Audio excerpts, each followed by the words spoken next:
Welcome to the GMAT Strategy Podcast. You're here because you believe there's a better way to study for the GMAT, and so do we. We created the GMAT strategy to maximize your results and minimize your effort so you can get to the fun parts about business school and life as quickly as possible.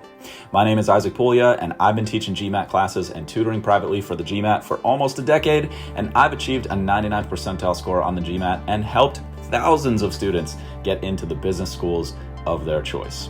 I'm excited to be a part of your MBA journey since we all at TGS think our world can benefit from the best possible business leaders that we can find. If this show is bringing you value, please share it with your friends and family who are studying so that together we can make this process as easy and as painless as it can possibly be. Let's go. Welcome to part 2 of how to study smarter, harder, and longer. Let's face it, working hard is extremely valuable.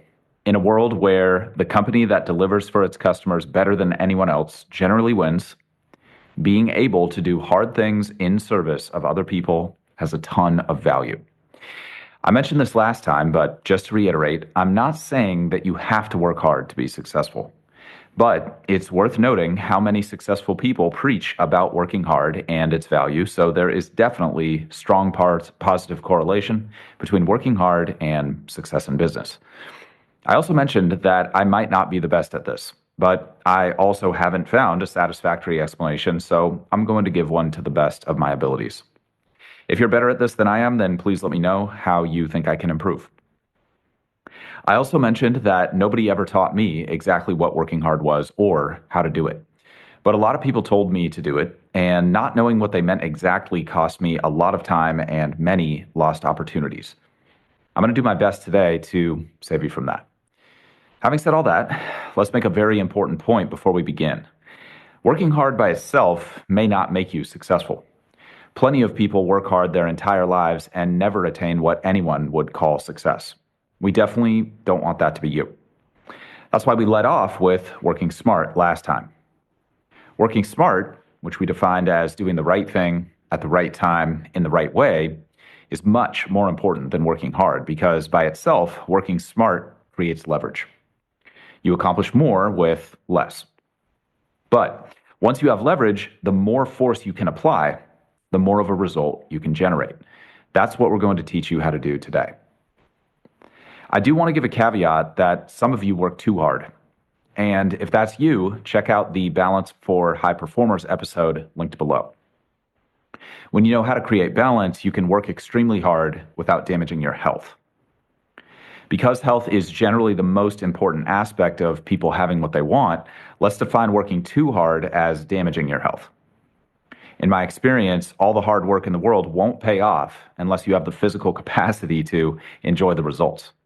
If you're not sure if you're damaging your health, please consult with a qualified health professional. None of this is medical, psychiatric, or professional advice of any kind. Let's begin. In order to make progress with this, we should define exactly what I mean by work. First things first, I believe that many people think working hard is applying effort while you work. And I disagree. I think that applying effort while you work is called working. If you're not applying effort while you work, I don't consider that working at all. I just consider that activity. Activity, meaning taking actions that may or may not move you toward your goals, definitely has its place. But let's not confuse that with doing work. Doing work means you're applying effort to a task. Just in case that's too vague, it means that you have a genuine intent to produce a quality result, and that you are taking the steps needed to produce that high quality result to the best of your abilities, given the current conditions. That's work. Many people define work as an output, and that's actually really, really useful. But in my opinion, that ends up bundling working smart and working hard into one activity, which I think is confusing for a lot of people. So I'm going to define work as a set of inputs. Again, number 1, the intent to produce a high quality result. Number 2, performing the required actions to the best of your abilities. And number 3, given the current conditions. To me, that's work. And in business, I believe that is the minimum acceptable definition of work. Anything below that is just activity, which means minimal or no effort, no intent to produce a high quality result, and or not executing the steps to the best of your ability. First things first, if that's you, that's okay for now and for the past. That's where I started. I thought I was doing work for years before I realized I was just active, meaning I was doing things, but they weren't necessarily producing results. They weren't moving me closer to my goals. And I'll admit, I was pretty embarrassed when I realized this, but I was just going on what other people had told me. So I can't be too mad at my younger self on that one. And I recommend you let the past be what it is as well and focus on becoming better in the present and the future, which I think are much more controllable than the past. The moment I actually started to do work is when I started getting the results that I wanted. And this took a lot of re education and reconditioning, including changing my social circle at times, which probably was the hardest part of the whole situation. So I just want you to know that resisting work is completely human and completely natural, and that everybody experiences resistance. The key is not to delete resistance, but instead to improve at pushing through it. This might take some time to get good at. It took me a while to get good at it, but once you do get good at pushing through resistance, you'll start getting work done, which in my experience is the key to having what you really want in life. If you're really struggling and you want help with pushing through resistance, then I recommend listening to the How to Be More Disciplined episode that will also be linked below. You can also search this content feed for discipline or balance, depending on what you want help with. And that discipline episode should really get you to the baseline of what we're going to consider work for the purposes of this lesson. So I realize that I might be setting the bar rather high here, but I honestly think that's the right place to set the bar, especially when you're on this path of improving yourself and getting what for most of you will be a top MBA. Now that we've defined what work is, we can teach you how to work harder. First and foremost, working hard is working past the point that it feels good to work. Here, I think an exercise analogy usually works really well. Most of our physical growth happens in the last 20% of any particular exercise. In the first 80%, we're often just exhausting our reserves. And this is why it's called a hard workout when you're working out like this. It doesn't feel good in the moment because there's internal or external resistance to doing the additional work, the additional reps or sets in this case. That final 20% of the exercise where we're feeling tired because we've exhausted our reserves already is often the point of maximum resistance. And I mean that in the physical sense and the emotional and psychological sense. It's often the point where you're rationalizing giving up or telling yourself that it's a good idea to stop. But it's often also the point of maximum benefit. And if you want to look deeper into the science around this, I definitely encourage you to. But if you don't want to do that, that's pretty much how it works. I'm using some broad strokes here, but the basics of the analogy should hold. Now, that last 20% where you're getting the maximum benefit out of an exercise, that isn't always true of doing work. But it's a good analogy to understand the potentially counterintuitive connection between not feeling good in the moment and yet producing very, very good results. So again, it's just an analogy. It's not meant to be like a perfect depiction of what we're going to talk about with work, but that should hopefully help you understand, again, that counterintuitive connection between I'm not feeling good, yet I'm still doing the work, and that produces better results than I would have if I had just stopped when I got tired. Now, there are limits to this, and we'll talk about those limits in a second. I just want to create the right frame for us. Working easy, just to define this by contrast, usually means that it feels good. In general, humans tend to feel good when things require little or no effort, are really fun and interesting, boost our ego, like make us feel really good about ourselves, and are really new and different. There's a lot of variety. Humans tend to feel bad in the opposite situation. Things don't meet our expectations, aka they take longer than expected. They diminish our ego or our sense of self. They make us feel less powerful or diminish what we perceive to be our social status in any group. And people tend to feel bad when things are repetitive and boring. So the opposite of all the things I said that tend to make us feel good. Obviously, again, using some very broad strokes here, but I think as we go through the lesson, you'll understand why I'm painting the picture this way. Now, hopefully, your GMAT prep will be only what I just mentioned, faster and easier than you expected, really fun all of the time, constantly new and stimulating, and makes you feel really good about yourself. Everything I'm sharing with you in this content is designed to produce that result to the maximum extent possible. But there is at least a chance that it will not be any of those things. And even if it is, what are the odds that you reaching all your most coveted goals will feel that way? I'm not here to answer that for you. Honestly, you can answer that for yourself. I'm here to help you just in case it's not all fun and games. And knowing what hard feels like will help you get results even when things get difficult. So, to help you start to recognize what hard feels like, look for things that, number one, don't meet your expectations, which means they take longer than you want them to, or longer than you expected them to. Two, look for things that diminish your ego, which means they make you feel like you're not in control of your destiny or you're not the highest status member of whatever social group you value. And look for things that are repetitive and boring, which means they aren't constantly new and stimulating. You're doing the same thing over and over and over again with no variety. It's worth mentioning novelty, just meaning things that are new, produces a lot of feel-good chemicals like dopamine, which is partially why going to a new restaurant or getting that brand new car or that brand new computer or smartphone feels fun and exciting.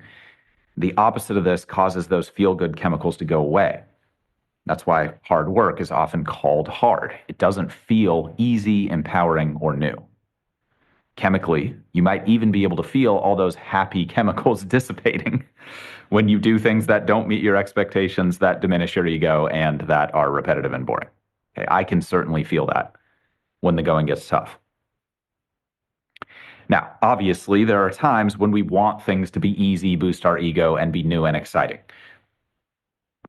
That is just so painfully obvious that we want life to feel like that. Hopefully, most, if not the majority or all of the time, maybe.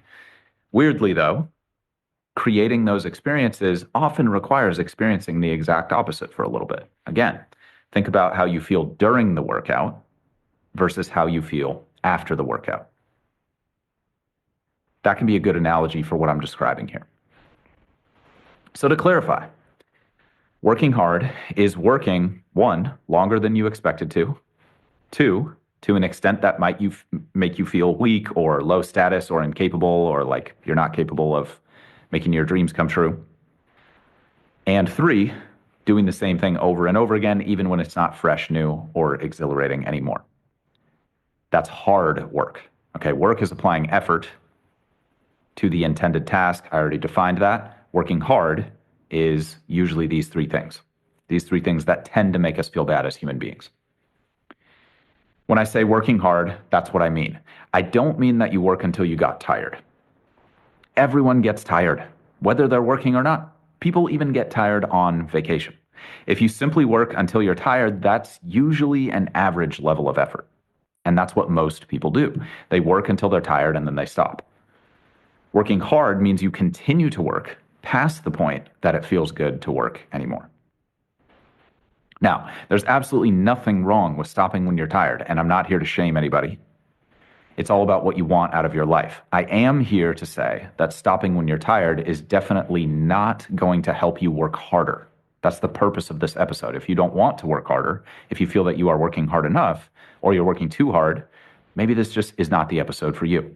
But if you want to know how to work harder, just in case things get difficult, and you want the skill of producing results when things get difficult, then I think working harder is a valuable skill to have. And if you want to learn how to do that, learn to keep working after you've already gotten tired. That's what I'm going to help you improve at today. Now, many of you naturally enjoy working hard, and many of you have conditioned yourself to enjoy working hard because you've seen the benefits. That's great. You can definitely learn to love this. But I want you to know that you don't have to love it. You just have to know how to do it, because doing it is all that matters in terms of producing the results that we want to see. So now that you know how I'm defining working hard, how can you actually improve at doing it? First, you intentionally do things that take longer than expected. There are many, many ways to practice this and to build up your endurance, but one effective way that's really, really simple is by doing more physical exercise.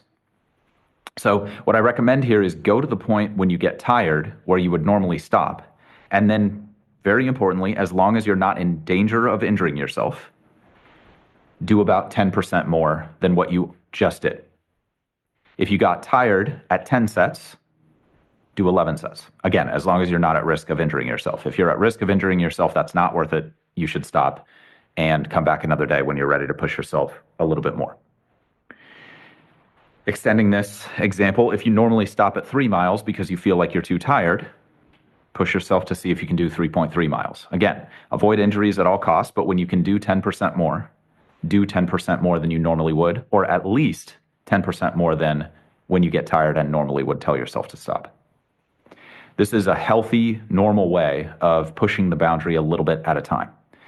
It's usually not a good idea to try to double or triple your capacity overnight. That's often counterproductive, and I talk about that in the discipline episode. So if that's you and you have trouble stopping yourself from overextending yourself, like you're an all or nothing type person, and this sort of like gradual incremental improvement thing over time is tough for you, strongly recommend listen to that How to Be More Disciplined episode. That should really, really help you out. But if you have more questions about your specific situation, feel free to touch base with us anytime. We're at the GMAT Strategy on current social channels, or you can email us at contact, CONTACT, at thegmatstrategy.com.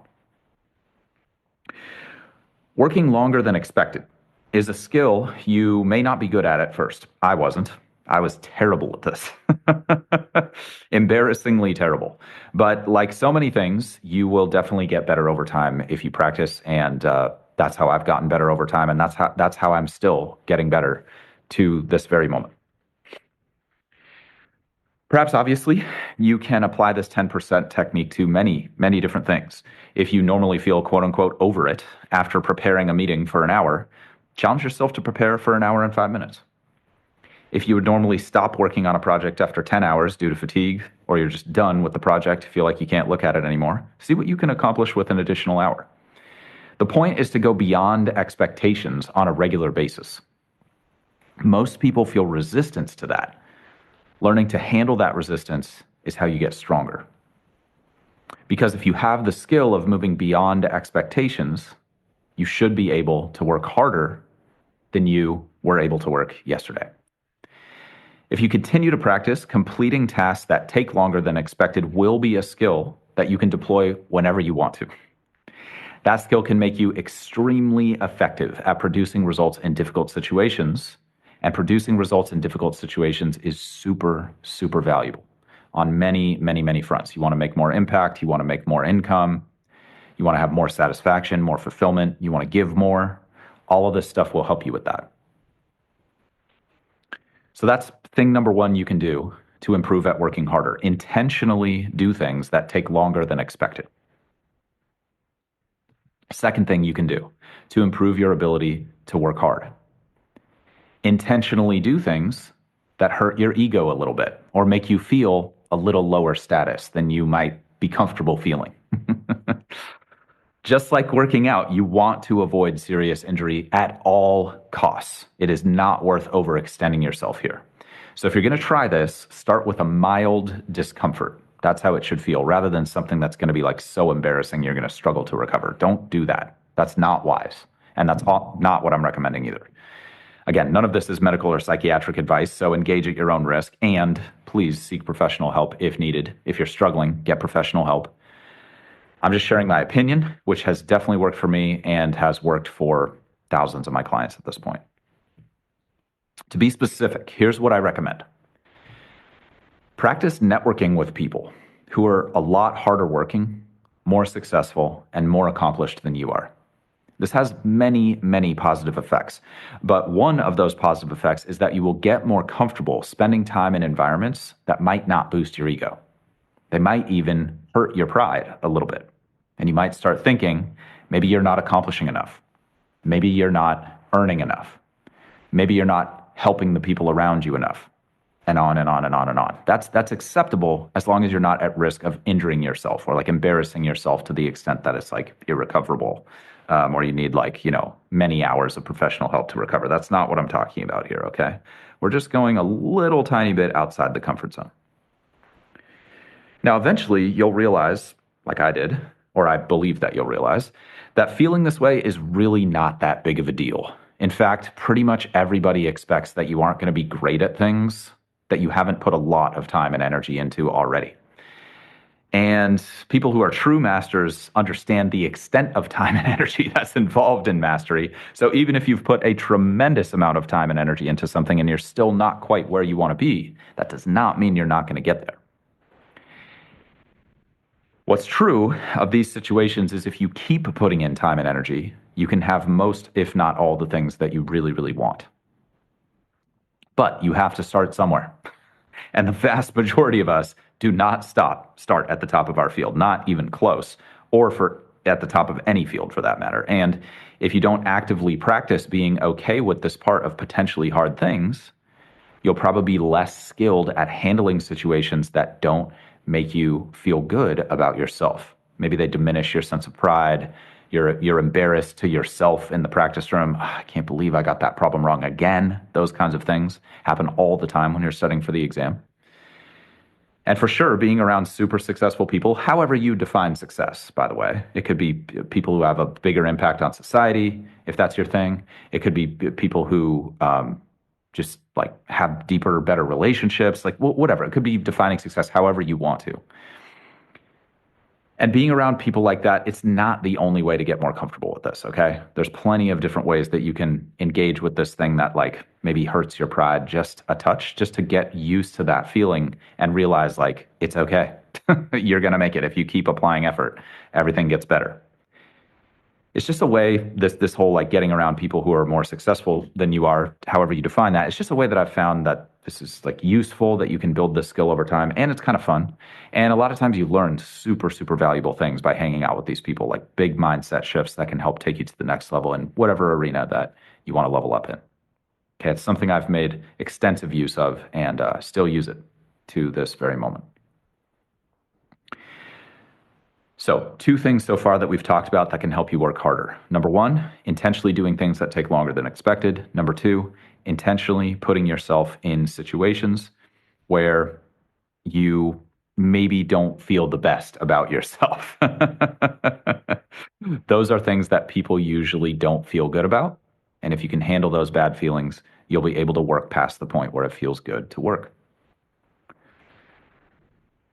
Third and final thing that you can do to improve your work ethic and improve your ability to work hard is intentionally doing things that are repetitive and boring.